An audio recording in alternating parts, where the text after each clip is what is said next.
Hello student, હું કાજલ Rakholiya wet digital એજ્યુકેશનમાં તમારું હાર્દિક સ્વાગત છે। આજનો જે કંઈ આપણો વિષય છે એ વિષય છે કક્ષકોની ઉર્જા। ઓકે, આપણે આજે જે જોવાના છીએ શું જોવાના છીએ તો કે કક્ષકોની ઉર્જા। હવે આપણે જે કંઈ અલગ અલગ કક્ષકો હતી એમના વિશે ચર્ચા કરી ગયા હતા। ઓકે, એમનો જે કંઈ આકાર છે, એસ કક્ષક છે એમનો આકાર છે, પી કક્ષક છે એમનો આકાર છે, એસ કક્ષકની અંદર કેટલી પેટાકોષ છે, બરાબર। એસની અંદર પેટાકોષ નથી, પીની અંદર કેટલી પેટાકોષ આવે છે, 3 આવે છે। ઓકે, આપણે થોડીક ચર્ચા કરી લઈએ। એસ કક્ષક છે એમની અંદર કેટલી પેટાકોષ છે તો એસ કક્ષકની અંદર બિલકુલ પેટાકોષ નથી। ત્યાર પછી આવે છે પી કક્ષક, તો એમની અંદર કેટલી છે તો કે પીએક્સ, પીવાય અને પીઝેડ। નેક્સ્ટ આવે છે ડી કક્ષક, તો એમની અંદર તો કે ડીએક્સવાય, ડીવાયઝેડ કે ડીઝેડએક્સ। ત્યાર પછી કઈ તો કે dx square minus y square અને ડીઝેડ સ્ક્વેર। ઓકે, એમાંથી આપણે એ પણ કીધું હતું કે આ જે કંઈ 4 કક્ષકો છે એમના આકાર કેવા છે, સરખા છે, પણ આ જે કંઈ એક ડીઝેડ સ્ક્વેર કક્ષક છે એમનો આકાર કેવો છે, અલગ છે, બરાબર। પણ જે કંઈ 5 કક્ષકો છે, 5 કક્ષકોની ઉર્જા છે એ ઉર્જા કેવી છે, સમાન છે, બરાબર। એમની પાસે જે કંઈ શક્તિ છે એ કેવી છે, સમાન શક્તિ છે। અને ત્યાર પછી જે કંઈ એફ કક્ષક છે એમની પેટાકોષ કેટલી છે, 7 છે। ઓકે, તો આપણે કક્ષકો છે, કક્ષકોના આકાર છે, એમના કેટલા પેટાકોષ છે એ આપણે જોઈ ગયા હતા। અને આજે જે કંઈ આપણે અત્યારે જે કંઈ આ વિડીયોની અંદર જોવાના છીએ કક્ષકોની ઉર્જા। તો સૌથી પહેલાં હાઇડ્રોજન પરમાણુમાં ઇલેક્ટ્રોનની ઉર્જા છે એ ઉર્જાને માત્ર ને માત્ર મુખ્ય ક્વોન્ટમાંક એનથી દર્શાવવામાં આવે છે। ઓકે, ધારો કે મારે એમ કેવું હોય કે વનેસ કક્ષકની અંદર, ઓકે, આ વનેસ કક્ષકની અંદર જે કંઈ ઉર્જા છે એ ઉર્જા કેટલી હોય છે તો કે 1, એટલે કે n બરાબર 1 પર આધાર રાખે છે। ઓકે, n બરાબર 2s છે તો એમાં 2, એટલે કે n બરાબર 2 પર આધાર રાખે છે, મતલબ કે મુખ્ય ક્વોન્ટમાંક પર જ આધાર રાખે છે। કેમાં તો કે હાઇડ્રોજન પરમાણુમાં। ઓકે, પણ જો આપણે બહુ પરમાણુની વાત કરીએ, બરાબર, આથી કક્ષકોની, હવે ધારો કે આપણે પહેલાં હાઇડ્રોજન પરમાણુ છે એમના વિશે જ જોઈ લઈએ। તો હાઇડ્રોજન પરમાણુ માટે વનેસ કક્ષક છે, ઓકે, કઈ કક્ષક, વનેસ કક્ષક છે, એ વનેસ કક્ષકની ઉર્જા છે એમની જે કંઈ શક્તિ છે કેવી છે, ઓછી છે। કોના કરતાં તો કે 2s અને 2p કરતાં, બરાબર। હવે આની જે કંઈ ઉર્જા છે એ ઓછી છે, કોના કરતાં તો કે 3s, બરાબર, 3p અને 3d। હવે અહીંયા એમ થાય કે અહીંયા 2s 2p આ બંને કક્ષકો છે એમની વચ્ચે આપણે ઇક્વલ, બરાબર, બરાબરની નિશાની લગાવેલી છે। તો એમનો મતલબ શું થશે કે જે કંઈ 2s અને 2p કક્ષકો છે એ કેવી છે તો કે એમની જે કંઈ ઉર્જા છે એ કેવી છે, સમતુલ્ય ઉર્જા છે, એટલે કે સરખી ઉર્જા છે। એવી જ રીતના જે કંઈ 3s 3p અને 3d છે એમની જે કંઈ ઉર્જા છે એ પણ કેવી છે તો કે સમતુલ્ય ઉર્જા છે। ઓકે, નેક્સ્ટ હવે જો આપણે વાત કરીએ તો જો કે 4s છે, 4p છે, બરાબર, 4s 4p 4d આ બધાની જે કંઈ ઉર્જા છે એ કોના કરતાં તો કે 3 વાળા કરતાં કેવી છે, વધારે છે। મતલબ કે હાઇડ્રોજન જે કંઈ પરમાણુ છે એમની અંદર જે કંઈ ઉર્જા છે એ ઉર્જાનું પ્રમાણ કોના પર આધાર રાખે છે તો કે n બરાબર જે પણ સંખ્યા આવે છે, મતલબ કે મુખ્ય ક્વોન્ટમાંક આપણો જે કંઈ પ્રિન્સિપલ ક્વોન્ટમ નંબર છે એના પર ડિપેન્ડેડ છે, એમના પર આધાર રાખે છે। ત્યાર પછી તમને કીધું છે કે 2s અને 2p કક્ષકોના આકાર જુદા જુદા છે। ઓકે, 2s અને 2p, અહીંયા શું છે કે s કક્ષક છે અને અહીંયા કેવો છે, p કક્ષક છે। આપણને ખબર છે કે s કક્ષક છે એમનો આકાર કેવો છે, સ્ફેરિકલ છે, વર્તુળ છે, ગોળાકાર છે। અને જે કંઈ p કક્ષક છે એ કેવો છે તો કે લોબ ધરાવે છે, બરાબર, લોબ ધરાવે છે, એટલે કે s અને p કક્ષકો છે આ બંને કક્ષકોના જે કંઈ આકાર છે એ જુદા છે। ઓકે, પરંતુ જ્યારે 2s અને 2p કક્ષકોમાં ઉર્જા છે એ કેવી છે, સરખી છે। 2s અને 2p કક્ષકોના આકાર ભલે અલગ છે પણ એમની અંદર રહેલી ઉર્જા છે એ શું છે, સરખી છે। ક્યારે, જ્યારે આપણે હાઇડ્રોજન પરમાણુની વાત કરતા હોય ત્યારે આ મુદ્દો યાદ રાખવાનો છે કે હાઇડ્રોજન પરમાણુની વાત કરતા હોય ત્યારે 2s અને 2pની જે કંઈ ઉર્જા છે એ સમાન છે। એવી જ રીતના 3s 3p અને 3dની ઉર્જા સમાન છે, બરાબર। પણ જ્યારે આપણે બહુપરમાણુની વાત કરતા હશું ત્યારે આ જે મુદ્દો છે એ શું થઈ જશે, ચેન્જ થઈ જશે, બરાબર. અત્યારે આપણે હાઇડ્રોજનની વાત કરીએ છીએ. સરખી ઉર્જા ધરાવતી જે કંઈ કક્ષકો છે એમને આપણે સમશક્તિક અથવા તો ડીજનરેટ કક્ષકો કહીએ છીએ. આ જે કંઈ ડીજનરેટ શબ્દ છે એ તમે JEE કે એ બધા ક્વેશ્ચન સોલ્વ કરતા હશો ત્યારે આવશે. તો ડીજનરેટનો મતલબ શું થાય છે, સમશક્તિક, જેમની સરખી શક્તિ છે એમને આપણે કહીશું સમશક્તિક, બરાબર. તો આપણા મતે સમશક્તિક કક્ષકો કઈ થશે, તો કે 2s 2p આ બંને કેવી કહેવાશે, તો કે સમશક્તિક કક્ષકો કહેવાશે, બરાબર. એવી જ રીતના 3s 3p અને 3d આ પણ કેવી કહેવાશે, સમશક્તિક કક્ષકો કહેવાશે, અથવા તો એમને કહેવાશે ડીજનરેટ. ઓકે, તો આ આપણે વાત કરી સમશક્તિક કક્ષકોની. ત્યાર પછી કીધું છે કે હાઇડ્રોજન પરમાણુનો 1s ઇલેક્ટ્રોન સ્થાયી પરિસ્થિતિ સૂચવે છે. હાઇડ્રોજન પરમાણુ છે, ઓકે, હાઇડ્રોજન પરમાણુનો આપણને ખબર છે કે જે કંઈ હાઇડ્રોજન પરમાણુ છે એ હાઇડ્રોજન પરમાણુ માટે હાઇડ્રોજન પરમાણુ છે એ હાઇડ્રોજન પરમાણુનો પરમાણુય જે કંઈ ક્રમાંક છે કેટલો છે, 1 છે. એટલા માટે એમની અંદર કેટલા ઇલેક્ટ્રોન હશે, તો કે ઇલેક્ટ્રોનની સંખ્યા પણ 1 હશે. ધારો કે આ કોઈ ન્યુક્લિયસ છે અને આ એમની ફરતે એક કક્ષા છે, ઓકે, તો એમની અંદર 1 ઇલેક્ટ્રોન રહેલો છે. તો આ જે કંઈ 1 ઇલેક્ટ્રોન રહેલો છે એ કઈ કક્ષામાં હશે, 1s કક્ષામાં હશે. અને આ જે કંઈ 1 ઇલેક્ટ્રોન 1s કક્ષામાં રહેલો છે એમને આપણે કહેશું ધરા સ્થિતિ. કેવી સ્થિતિ કહેશું, ધરા સ્થિતિ કહેવામાં આવે છે.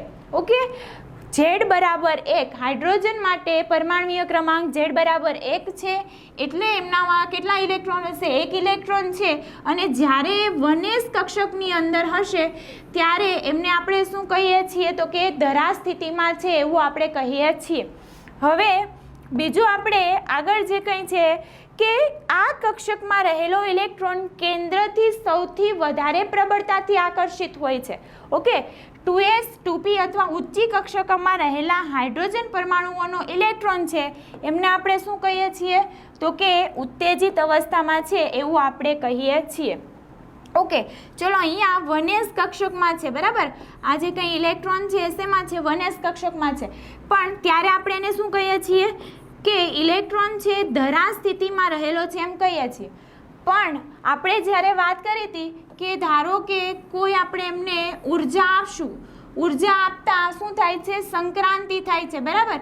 અને આ 1 ઇલેક્ટ્રોન જે 1s કક્ષકમાં રહેલો છે એ 2s કક્ષકમાં જાય છે. ઓકે, આ ઇલેક્ટ્રોન જે કંઈ અહીંયા રહેલો છે 1s કક્ષકમાં એ ક્યાં જાય છે, 2s કક્ષકમાં જાય છે સંક્રાંતિ કરીને.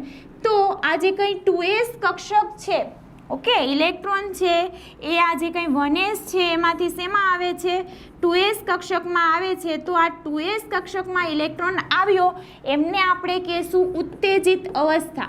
શું કહીશું, ઉત્તેજિત અવસ્થા કહીએ છીએ. જ્યારે એ પોતાની ધરા સ્થિતિમાં છે એટલે કે 1sમાં છે એમને આપણે ધરા સ્થિતિ કહીશું. ઇલેક્ટ્રોનને જો ઉર્જા મળે છે તો એ એમની આગળની કક્ષકમાં જાય છે, એમને આપણે 2s કહીશું. ધારો કે આગળ 2p કક્ષક છે એમાં જાય છે, ઓકે, તો એ 2s ને જે કંઈ 2p કક્ષક છે એમાં જાય છે તો એમને પણ આપણે શું કહીએ છીએ, ઉત્તેજિત અવસ્થા કહીએ છીએ. નેક્સ્ટ આપણને કીધું છે કે જે કંઈ ઉત્તેજિત અવસ્થા છે, બરાબર. ત્યાર પછી આપણે આગળ જોઈએ કે પરમાણુ છે એ બહુપરમાણુ હોય. હાઇડ્રોજનની તો આપણે વાત કરી ગયા કે હાઇડ્રોજન પરમાણુ છે એ સરખી કક્ષકો છે, એમનો જે કંઈ ઇલેક્ટ્રોન છે એમની જે કંઈ ઉર્જા છે કોના પર આધાર રાખે છે, તો કે મુખ્ય ક્વોન્ટમાંક n પર આધાર રાખે છે. n વધશે તેમ તેમ એની ઉર્જા પણ શું થાય છે, વધતી જાય છે. પણ જો આપણે બહુ ઇલેક્ટ્રોનની વાત કરીએ તો એમની ઉર્જા હાઇડ્રોજન પરમાણુની જેમ તેમના મુખ્ય ક્વોન્ટમાંક માત્ર પર આધાર રાખતી નથી, પણ સાથે સાથે એ એમના ગૌણ ક્વોન્ટમાંક પર પણ આધાર રાખે છે.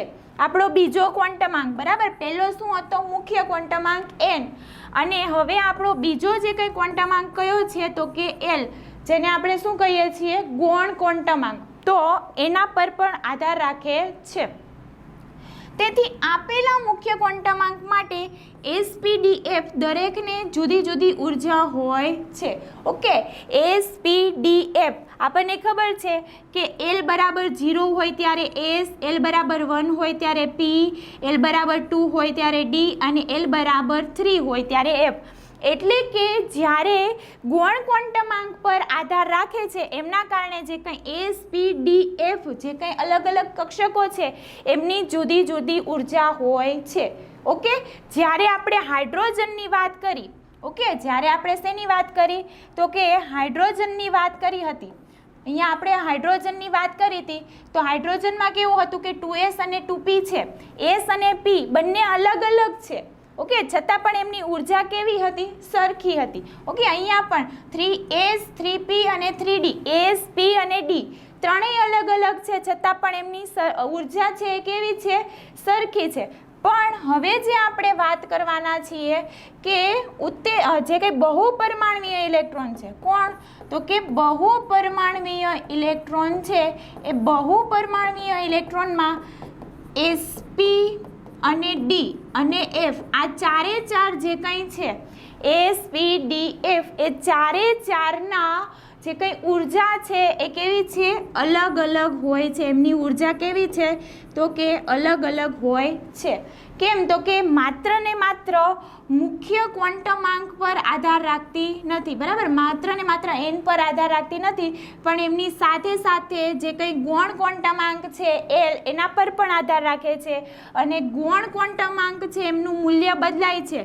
ઓકે, 0, 1, 2 અને 3. એસ માટે 0, પી માટે 1, ડી માટે 2 અને એફ માટે 3 છે. એટલા માટે અલગ અલગ કક્ષાઓ માટે ઉર્જા પણ કેવી છે? અલગ અલગ છે. ત્યાર પછી તમને કીધું છે કે દરેકને સમાન ક્વોન્ટમાંક ધરાવતી કક્ષકોની શક્તિનો ચડતો ક્રમ એસ, પી, ડી, એફ હોય છે. ઓકે, હવે આમાં શું છે? આમાં શું કહે છે કે જે કંઈ સમાન કક્ષકો છે, હવે આપણે વાત કરીએ કે સમાન કક્ષકો એટલે કેવી રીતના? તો કે એસ, પી અને ડી. ઓકે, એસ, પી અને ડી અને એફ એ ચારે ચારમાં આપણે વાત કરીએ કે એસ, પી, ડી અને એફ આ ચાર કક્ષકો છે એમાં જે કંઈ એફ છે એમનો સૌથી વધારે નંબર છે. ઓકે, એફ છે એમનો સૌથી વધારે, એમની ઉર્જા કેવી છે? સૌથી વધારે છે. આ કોનો ક્રમ છે? તો કે ઉર્જાનો ક્રમ છે. ક્યારે? સમાન ક્વોન્ટમાંક હોય ત્યારે. જેમ કે 2s અને 2p હોય, બરાબર? 2s અને 2p હોય તો હાઇડ્રોજન પરમાણુ માટે શું હતું? 2s અને 2p બરાબર હતું. પણ બહુપરમાણવીય છે, બરાબર? બહુપરમાણવીય કોઈ કણ છે એમના માટે 2s અને 2p ની વાત કરીએ તો s અને p માં, અહીંયા જોઈએ s અને p માં કોણ મોટું થશે? તો કે p મોટો થશે. કેમ કે એમની ઉર્જા કેવી છે? વધારે છે. અહીંયા શું છે? તો કે સમાન ક્વોન્ટમાંક છે. શું છે? સમાન જે કંઈ ક્વોન્ટમ નંબર છે. ઓકે, જે કંઈ મુખ્ય ક્વોન્ટમ નંબર છે શું છે? સમાન છે. એવી જ રીતના આપણે ધારો કે 3s અને 3p ની વાત કરીએ તો અહીંયા પણ p મોટો થશે, બરાબર? કેમ કે ક્વોન્ટમાંક શું છે? સમાન છે. પણ કોના માટે? બહુપરમાણવીય માટે. હાઇડ્રોજન માટે વાત કરશું તો ફરીથી શું થશે? 3s અને 3p. ઓકે, તો આ રીતનું છે. ત્યાર પછી તમને કીધું છે કે જે કંઈ ઊંચા ઉર્જા સ્તરો છે, બરાબર? ઊંચા ઉર્જા સ્તરો છે એમાં આ તફાવત વધુ હોય છે. ઊંચા ઉર્જા સ્તરોમાં આ તફાવત કેવો હોય છે? વધારે હોય છે. કક્ષકોની ઉર્જાનો આ ક્રમ છે એ બદલાઈ શકે છે. એક્ઝામ્પલ 4s અને 3d. અહીંયા આપણને ખબર છે કે 4s અને 3d એ બંને છે એમાં શું છે? ક્વોન્ટમના આંક પણ અલગ છે અને s અને d કક્ષકો પણ અલગ છે. એવી જ રીતના 6x અને 5d ઇક્વલ ટુ અહીંયા 5d અને 4f છે એ પણ બંને સરખા થઈ ગયા. તો એ કેમ થાય છે? તો એ જોઈએ કે પેટા કોષોની અલગ અલગ ઉર્જા હોવાનું કારણ બહુ ઇલેક્ટ્રોન પરમાણુના ઇલેક્ટ્રોન વચ્ચે શું થાય છે? અપાકર્ષણ હોય છે, બરાબર? શું હોય છે? અપાકર્ષણ હોય છે. માત્ર વિદ્યુતીય પારસ્પરિક ક્રિયા જે હાઇડ્રોજન પરમાણુમાં હાજર હોય છે, બરાબર? આ વિદ્યુતીય પારસ્પરિક ક્રિયા છે શેમાં હાજર હોય છે? હાઇડ્રોજનમાં હાજર હોય છે અને તે ઋણભાર ધરાવતા ઇલેક્ટ્રોન અને ધનભાર ધરાવતા કેન્દ્ર વચ્ચે હોય છે. ઓકે, કોના કોના વચ્ચે હોય છે? તો કે ઋણભાર ધરાવતા ઇલેક્ટ્રોન અને ધનભાર ધરાવતા કેન્દ્ર વચ્ચે હોય છે. બહુ ઇલેક્ટ્રોન ધરાવતા પરમાણુ કેન્દ્ર અને ઇલેક્ટ્રોન વચ્ચે આકર્ષણ ધરાવવા ઉપરાંત દરેક ઇલેક્ટ્રોન અને પરમાણુમાં હાજર રહેલા બીજા ઇલેક્ટ્રોન વચ્ચે શું હોય છે? અપાકર્ષણ હોય છે. બરાબર, કેન્દ્ર અને ઇલેક્ટ્રોન વચ્ચે શું હોય છે? આકર્ષણ હોય છે. પણ ઇલેક્ટ્રોન વચ્ચે શું હોય છે? અપાકર્ષણ હોય છે. બહુ ઇલેક્ટ્રોન ધરાવતા પરમાણુમાં કુલ આકર્ષણ બળો કુલ અપાકર્ષણ બળ કરતાં કેવા હોય છે? વધારે હોય છે. આકર્ષણ બળોનું પ્રમાણ કેમાં? તો કે બહુ પરમાણ્વીય કણોમાં વધારે હોય છે. સામાન્ય રીતે બાહ્યકોષમાં ઇલેક્ટ્રોનની અપાકર્ષણ પારસ્પરિક ક્રિયા આંતરકોષમાંના ઇલેક્ટ્રોનની પારસ્પરિક ક્રિયા કરતાં વધારે અગત્યની છે. બીજા શબ્દમાં કહીએ તો કેન્દ્રનો જે કંઈ ધનભાર છે જેમ વધે છે તેમ ઇલેક્ટ્રોનની આકર્ષણની પારસ્પરિક ક્રિયા શું થાય છે? વધે છે. બરાબર, હવે આપણે વાત કરીએ કે ધારો કે આપણે વાત કરીએ n બરાબર 11, બરાબર, એટલે કે આપણે સોડિયમની વાત કરીએ. કોની? સોડિયમની વાત કરીએ તો સોડિયમની અંદર શું થશે? સોડિયમની અંદર n બરાબર 11 છે. એમનો ઝેડ એટલે કે પરમાણ્વીય ક્રમાંક છે એ 11 છે. તો એમની અંદર શું હશે? ધારો કે આ કક્ષક છે અને એની અંદર કોઈ એક કેન્દ્ર છે. એમની અંદર કેન્દ્રમાં કેટલા? 11 પ્રોટોન હશે. બરાબર, એટલે કે એમનો જે કંઈ ધન વીજભાર છે, બરાબર, ધન વીજભાર છે કેવો હશે? વધારે હશે. હવે એની જ સાપેક્ષે આપણે ધારો કે વાત કરીએ લિથિયમની. બરાબર, હવે કોની આપણે વાત કરીએ છીએ? લિથિયમની વાત કરીએ તો લિથિયમની અંદર જે કંઈ કેન્દ્ર છે કેન્દ્રની અંદર 3 જ પ્રોટોન હશે. એટલે કે આની સાપેક્ષમાં આનો ધન વીજભાર છે કેવો થાય છે? વધારે થાય છે. ઓકે, ધન વીજભાર છે એ વધારે થાય છે અને એમના કારણે આંતરિક કોષમાં રહેલા ઇલેક્ટ્રોનના લીધે બાહ્ય કોષના ઇલેક્ટ્રોન કેન્દ્રના સંપૂર્ણ ભારનો અનુભવ કરી શકશે નહીં. કેન્દ્રના ધનભારને આંતરકોષ ઇલેક્ટ્રોનની અંશતઃ શું લાગે છે? સ્ક્રીનિંગ લાગે છે. હવે સ્ક્રીનિંગ શું છે આપણે સમજી લઈએ. બરાબર, તો કે ધારો કે કોઈ આ એક બીજી, બરાબર, આ રીતના છે. હવે અહીંયા 11 ઇલેક્ટ્રોન છે, મતલબ કે 1s2, બરાબર, આ જે કંઈ 1s2 છે એમાં કેટલા ઇલેક્ટ્રોન હશે? 2 ઇલેક્ટ્રોન હશે. એવી જ રીતના 2s છે એમની અંદર પણ કેટલા ઇલેક્ટ્રોન હશે? 2 ઇલેક્ટ્રોન હશે. બરાબર, ત્યાર પછી જે કંઈ 2p છે એમની અંદર 6 ઇલેક્ટ્રોન હશે. ઓકે, 6 ઇલેક્ટ્રોન છે એમના ફરતે ભ્રમણ કરતા હશે. તો અને જે કંઈ 1 ઇલેક્ટ્રોન છે એ આગળની જે કંઈ કક્ષક છે એમાં હશે. તો જે કંઈ 3s કક્ષક છે એમાં જે કંઈ ઇલેક્ટ્રોન રહેલો છે, ઓકે, 3s કક્ષક છે એમની અંદર રહેલો જે કંઈ ઇલેક્ટ્રોન છે એમનું અહીંયા આકર્ષણ કેવું હશે? ઓછું હશે. કેમ? તો કે વચ્ચે એમને આ બધી કક્ષકોનો શું થાય છે? સામનો કરવો પડે છે. બરાબર, તો એમનું ઇલેક્ટ્રોન પ્રત્યેનું એમનું જ આ ઇલેક્ટ્રોન છે એમનું કેન્દ્ર પ્રત્યેનું આકર્ષણ કેવું હશે? ઓછું હશે. અને એમને જ આપણે શું કહીએ છીએ? Screening effect. બરાબર, સ્ક્રીનિંગ અસર કહીએ છીએ. કે જે કંઈ બાહ્ય કોષ છે એ બાહ્ય કોષમાં રહેલો ઇલેક્ટ્રોન છે એમનું કેન્દ્ર પ્રત્યેનું આકર્ષણ છે એ ઓછું થાય છે. કોના કારણે? તો કે આંતરકોષીય ઇલેક્ટ્રોનના કારણે એમનું જે કંઈ આકર્ષણ છે એ શું થાય છે? ઓછું થાય છે. બરાબર, કીધું જ છે કે અહીંયા સ્ક્રીનિંગ અસર ઓછી પડે છે. અને બાહ્ય કોષના ઇલેક્ટ્રોન પર આંતરકોષના ઇલેક્ટ્રોન વડે થતું શિલ્ડિંગ કહેવાય છે. બરાબર, અને કુલ જે કંઈ ભાર છે, બરાબર, કુલ ધનભાર ક્યાં આવેલો છે? કેન્દ્રની અંદર. કુલ ધનભાર બાહ્ય ઇલેક્ટ્રોન વડે અનુભવાય છે અને તેને આપણે શું કહીએ છીએ? અસરકારક કેન્દ્રીય ભાર. ત્યાર પછી કીધું છે કે બાહ્ય ઇલેક્ટ્રોનનું આંતર ઇલેક્ટ્રોનથી, બાહ્ય ઇલેક્ટ્રોન જે કંઈ છે એમનું શું થાય છે? આંતર ઇલેક્ટ્રોનથી. ઓકે, બાહ્ય ઇલેક્ટ્રોનનું આંતર ઇલેક્ટ્રોનથી, આ બાહ્ય ઇલેક્ટ્રોન છે એમનું આંતર ઇલેક્ટ્રોનથી શું થાય છે? કે અનુભવાતું આકર્ષણ બળ છે એ કેન્દ્રીય બળના વધારા સાથે વધે છે. ઓકે, અહીંયા ધારો કે શું છે કે 24 જેટલો ભાર છે, બરાબર, 24 જેટલો ભાર છે. તો અહીંયા જે કંઈ આ ઇલેક્ટ્રોનને આકર્ષવાનું પ્રમાણ છે કેવું છે, વધારે છે. કેમ? તો કે અહીંયા ભાર કેવો છે, વધારે છે. પણ અહીંયા ધારો કે 2 જેટલો જ ભાર છે, બરાબર, 2 જ પ્રોટોન છે. તો અહીંયા જે કંઈ બહારના ઇલેક્ટ્રોન છે એમને આકર્ષવાનું પ્રમાણ આની સાપેક્ષે કેવું હશે, ઓછું હશે. અહીંયા કેમ વધારે હશે? તો કે અહીંયા શું થાય છે, 24 નંબર એટલે શું થશે, સ્કેટી વેક્રોમે, બરાબર, સ્કેન્ડિયમ, ટિટાનિયમ, વેનેડિયમ અને ક્રોમિયમ. એટલે 24 નંબર એટલે ક્રોમિયમ છે. તો ક્રોમિયમની અંદર ઇલેક્ટ્રોનને આકર્ષવાનું પ્રમાણ કેવું હશે, વધારે હશે. કેમ? તો કે એમની અંદર જે કંઈ એમનું જે કંઈ કેન્દ્ર છે, કેન્દ્રની અંદર જે કંઈ ધન વીજભાર છે કેવો છે, વધારે છે. હવે એવી જ રીતના અહીંયા હિલિયમની વાત કરીએ. 2 એટલે કોણ, હિલિયમ, બરાબર. તો હિલિયમની અંદર જે કંઈ ધન વીજભાર છે કેટલો છે, 2 જ છે. એટલે એમને ઇલેક્ટ્રોનને આકર્ષવાની ક્ષમતા કેવી છે, ઓછી છે. કોના સાપેક્ષમાં? તો કે ક્રોમિયમની સાપેક્ષમાં ઓછી છે. એવું જ અહીંયા કીધું છે કે આંતર ઇલેક્ટ્રોનથી શિલ્ડિંગ હોવા છતાં બાહ્ય ઇલેક્ટ્રોન વડે અનુભવાતું જે કંઈ આકર્ષણ બળ છે એ કેન્દ્રીય ભારના વધારા સાથે, અહીંયા કેન્દ્રીય ભારનો વધારો થયો, જોયું, અહીંયા 2 છે ને અહીંયા 24 છે. એટલે કેન્દ્રીય ભારના વધારા સાથે શું થાય છે, વધે છે. બીજા શબ્દોમાં કહીએ તો કેન્દ્ર અને ઇલેક્ટ્રોન વચ્ચે પારસ્પરિક ક્રિયા થાય છે, બરાબર. પારસ્પરિક ક્રિયા છે એ કેન્દ્ર અને ઇલેક્ટ્રોન વચ્ચે થાય છે. પરમાણ્વીય ક્રમાંકના વધારા સાથે ઘટે છે. ઓકે, નેક્સ્ટ આપણે વાત કરીએ, બંને આકર્ષણ અને અપાકર્ષણ બળ છે એ પારસ્પરિક કોષ અને કક્ષાના આકાર જેમાં ઇલેક્ટ્રોન રહેલો છે એમના પર આધાર રાખે છે. કોના પર? તો કે આકર્ષણ અને અપાકર્ષણ પારસ્પરિક કોષ અને આકાર કે જેમની અંદર ઇલેક્ટ્રોન રહેલો છે, કક્ષાનો આકાર કેવો છે, બરાબર, એમના પર આધાર રાખે છે.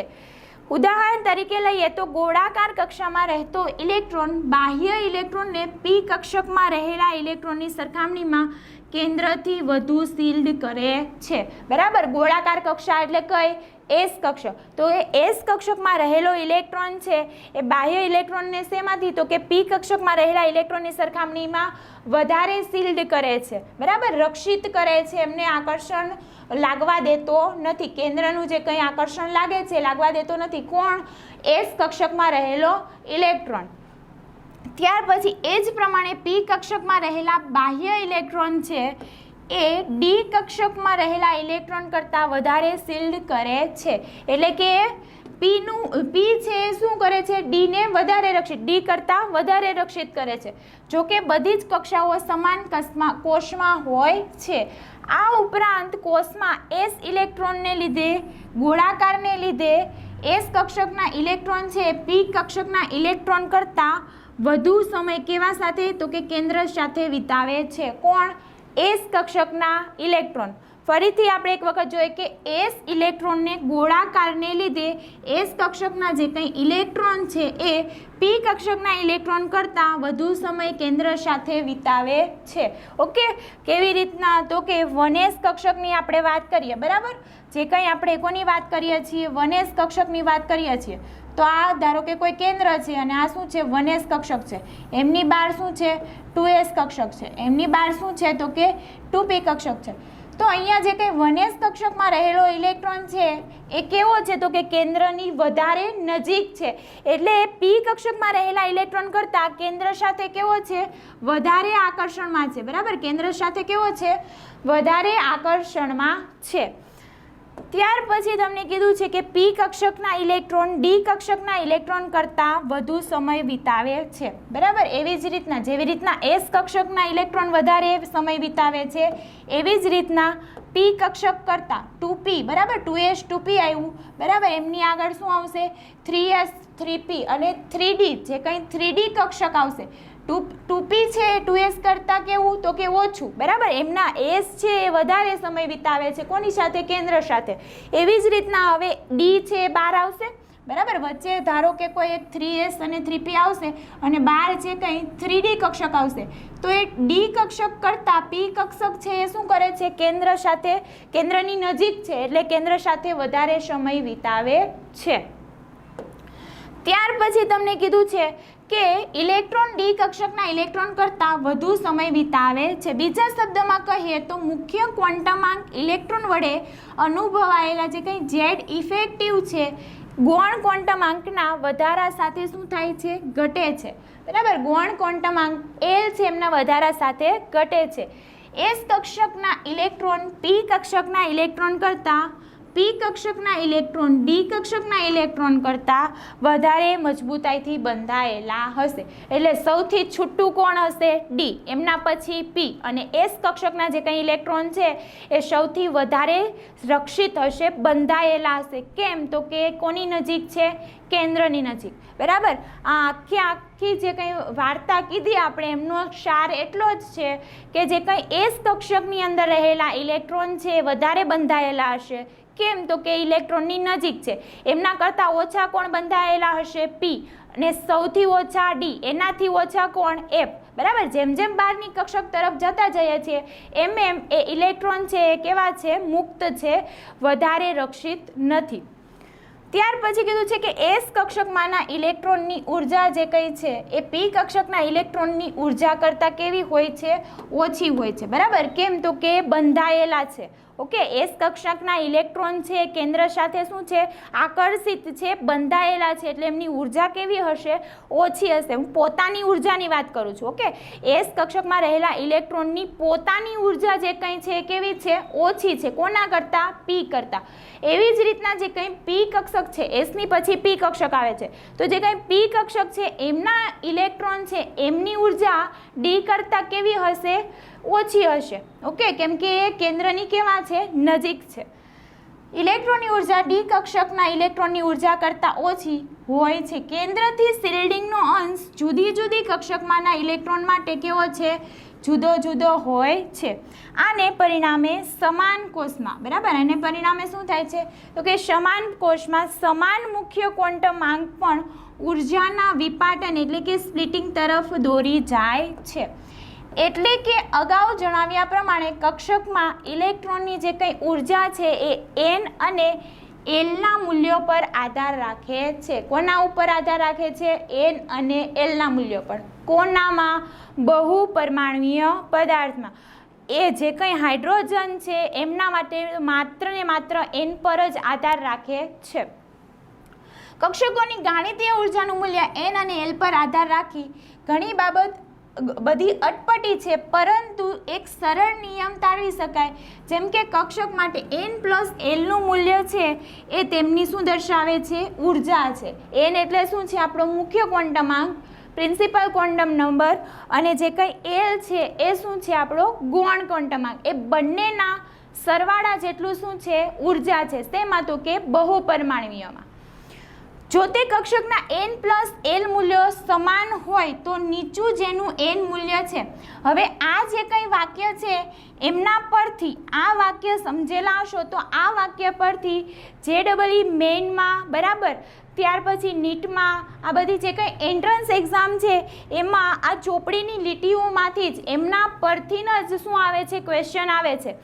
આ લીટી જે કંઈ છે એમના પરથી JEE મેઇનમાં એક ક્વેશ્ચન આવેલો છે. બરાબર, આપણે જોઈએ જેમ કે કક્ષક માટે n પ્લસ એલનું જે કંઈ નીચું મૂલ્ય છે તેમની ઉર્જા છે. જો તે કક્ષકમાં n પ્લસ એલના મૂલ્યો સરખા છે, બરાબર, n પ્લસ એલના મૂલ્યો સરખા છે, તો કોના પર આધાર રાખે છે, તો એ જેમનું મૂલ્ય નીચું છે, એનમાં જેમનું મૂલ્ય નીચું છે એમના પર આધાર રાખે છે. આપણે વાત કરીએ કેવી રીતના, તો કે આપણે વાત કરીએ છીએ 1s 2s એ બધી કક્ષકોની વાત કરીએ. બરાબર, 1s અને 2s કક્ષકોની આપણે વાત કરીએ તો 1s, ત્યાર પછી 2s, ત્યાર પછી 3s અને 3p. ચલો હવે આપણે અહીંયા n છે, આમાં n કેટલો થશે તો કે 1, બરાબર, આમાં n કેટલો થશે તો કે 2, આમાં n કેટલો થશે તો કે 3, અને અહીંયા n કેટલો થશે 3. ત્યાર પછી હવે આપણે વાત કરીએ એલની, તો એસ માટે એલ કેટલો થાય છે, 0. બરાબર, એસ માટે એલ કેટલો થાય છે, 0. પછી પાછો અહીંયા એસ છે તો 0, ઓકે. ત્યાર પછી એસ છે તો 0 અને અહીંયા પી છે તો શું થશે 1. હવે આપણે વાત કરીએ કે જે કંઈ ઉર્જાનું મૂલ્ય આપણે જોવાનું છે તો આપણને ખબર છે કે ઉર્જાનું મૂલ્ય એટલે શું થાય છે n પ્લસ એલ. તો અહીંયા n પ્લસ એલ એટલે શું થશે 1 થશે, ઓકે. ત્યાર પછી અહીંયા 2 પ્લસ 0 એટલે શું થશે 2 થશે. ત્યાર પછી 3 પ્લસ 0 એટલે શું થશે 3 થશે અને ત્યાર પછી છે 3 પ્લસ 1 એટલે શું થશે 4 થશે. હવે આપણને અહીંયા શું કીધું છે કે જે કંઈ ઉર્જાનું મૂલ્ય છે એ કોના પર આધાર રાખે છે n પ્લસ એલનું મૂલ્ય નીચું, n પ્લસ એલનું નીચું મૂલ્ય તે તેની ઉર્જા છે. જો તે કક્ષકના n પ્લસ એલના મૂલ્યો સમાન હોય તો નીચું એનનું મૂલ્ય ધરાવતી કક્ષા ગણાય છે, બરાબર.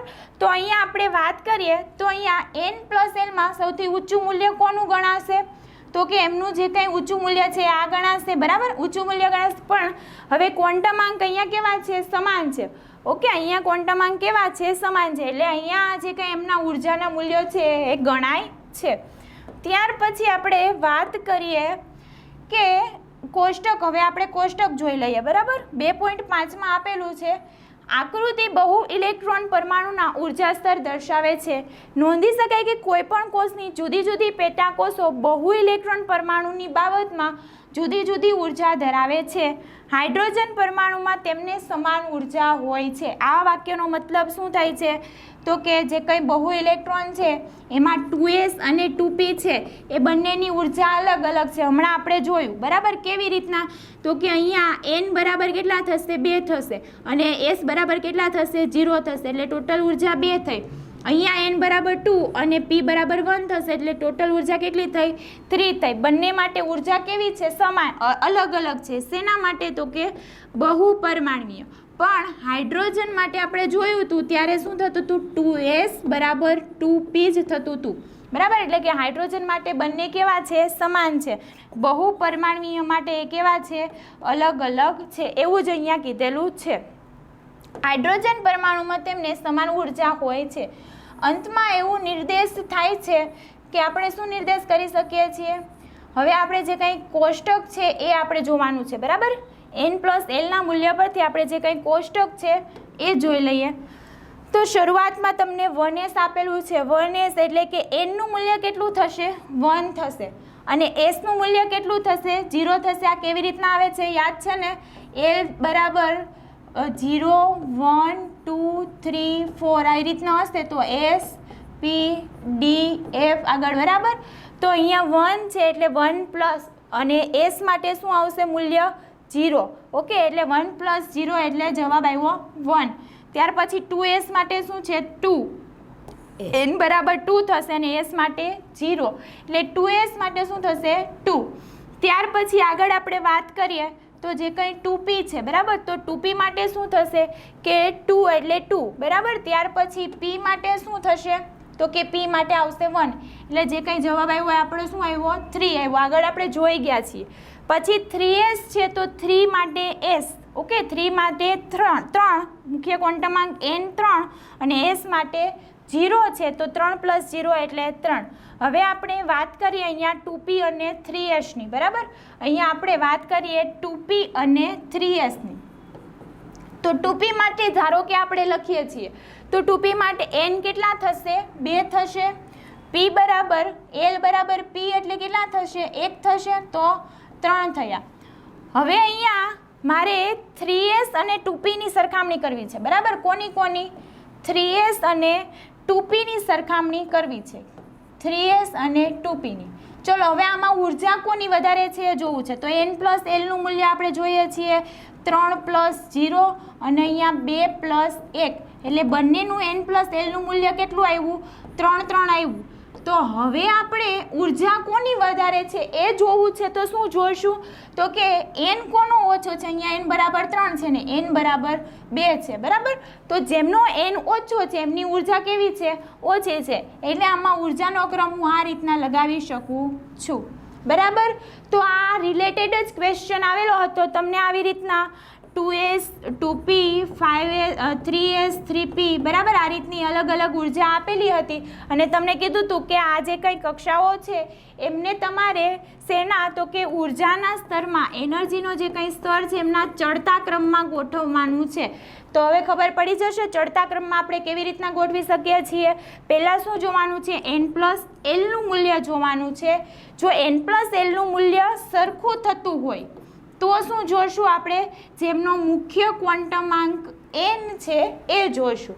ઓકે, ત્યાર પછી હવે અહીંયા તમને એવું જ કીધું છે કે 2p છે n = 2 ને નીચેના કરતાં ઓછી ઉર્જા હોય છે. ત્યાર પછી આપણે આગળ જોઈએ 3p માટે 3 અને 1, 3 + 1 એટલે કે 4, 3p n = 3 ને નીચેના કરતાં ઓછી ઉર્જા હોય છે બરાબર. એવી જ રીતના 4s છે તો 4 માટે 4 અને s માટે 0 એટલે 4 + 0 એટલે 4. ત્યાર પછી 3d અને 4p. ઓકે, હવે કહી શકીએ કે કોઈ સમાન પેટા કોષમાં કક્ષકોની ઉર્જા પરમાણ્વીય ક્રમાંકના વધારા સાથે શું થાય છે, ઘટે છે બરાબર. સમાન પેટાકોષમાં જે કંઈ કક્ષકોની ઉર્જા છે એ ઉર્જા પરમાણ્વીય ક્રમાંકના વધારા સાથે શું થાય છે, ઘટે છે. ઉદાહરણ તરીકે લઈએ તો હાઇડ્રોજન પરમાણુની 2s કક્ષકની જે કંઈ ઉર્જા છે એ ઉર્જા લિથિયમના 2s કક્ષકની ઉર્જા કરતાં કેવી છે, વધારે છે બરાબર. હાઇડ્રોજનની 2s છે અને લિથિયમની 2s છે તો હાઇડ્રોજનની ઉર્જા છે એ લિથિયમની 2s કરતાં કેવી છે, વધારે છે બરાબર. હાઇડ્રોજન અને લિથિયમની ઉર્જા સોડિયમની ઉર્જા કરતાં વધારે છે.